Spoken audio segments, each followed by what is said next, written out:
Hello, welcome to Super Radish, and I've been looking over my Gamecube collection at some, just looking for something to play, something I was fond of back in the day, and I came across product number 3, and I thought, I haven't played this for absolute years, so I thought I'd give it another go.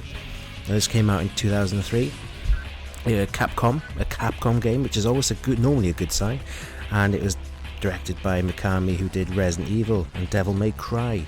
So that's a hell of a pedigree to start with. Now I know a lot of people didn't like this game. I always have. I loved it when it came out, and I played it loads and loads. It's a short game. I think you complete this in about maybe 2 to 4 hours. Super short, but it is a game that I think is meant to be played on numerous occasions because of the unlockables. You're meant to perfect it. In a way, it's a bit like a shmup. The enemies have patterns. They will fire at you, and you basically learn, when to dodge and things like that. And it just becomes more natural as you go along. The one thing about this game, I would say the controls take some getting used to. The camera feels kind of really outdated. You basically can't really control the camera, and the movements can feel a little bit stiff, but they get better as you go along. And again, for me, much like Resident Evil, I think the controls make up part of the game, bring up part of the challenge, and I do love it. So yeah, can't shoot and move at the same time. And one of the big moves is basically use the shoulder or the triggers to sort of spin right and left, which is quite important for the game. And basically you can jump, and not much else, but you'll eventually learn, because you basically go through room by room, clearing them and sort of just moving on through the story.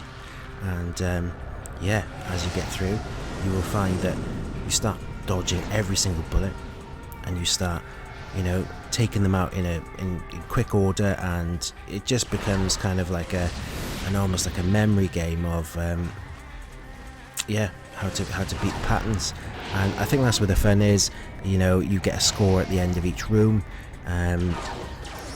The idea being that you don't get hit at all, which again leads me back to like something like along the lines of a shmup, learning patterns, trying to do it with the highest score possible, because you do get scored on every level as well. And it's brilliant. I absolutely love it. Graphics wise, I think it looks awesome. I think this was a Rush game when this came out in 2003. It was very much a Rush project and part of the Capcom 5, along with I think Resi 4, Beautiful Joe, and I can't remember what else, but there are other games that they wanted to sort of push out on the Gamecube, which was nice of them to give the Cube support, because not many of the people did. And graphics wise, this is, I think, stunning, really stylish. And you've got your main character there, which is Vanessa Schneider, and she's there to kill robots and stuff. And if you want to know more about the story, not massively detailed, just play it yourself, because it only takes a few hours to finish.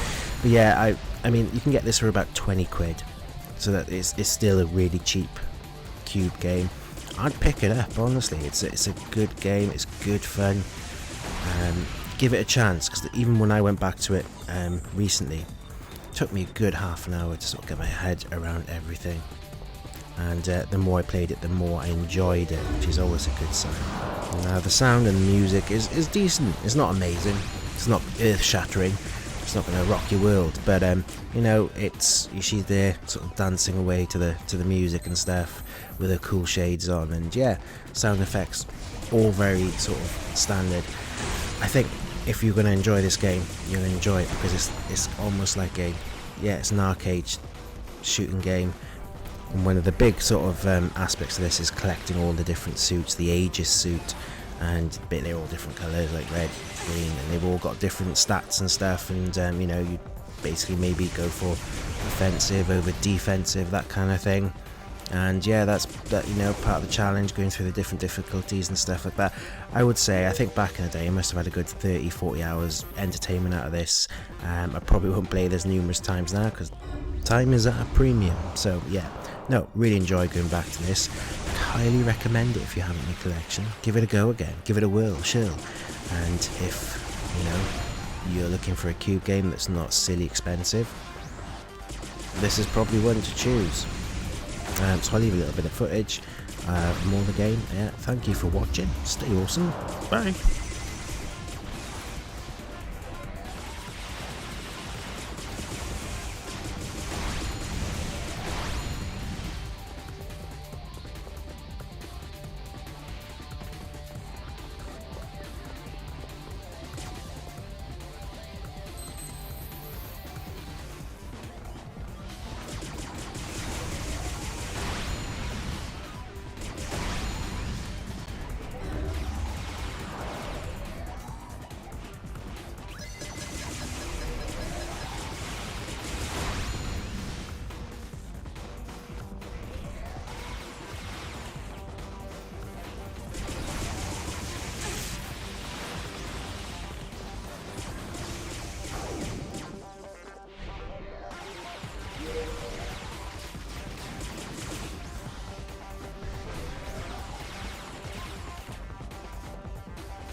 Bye.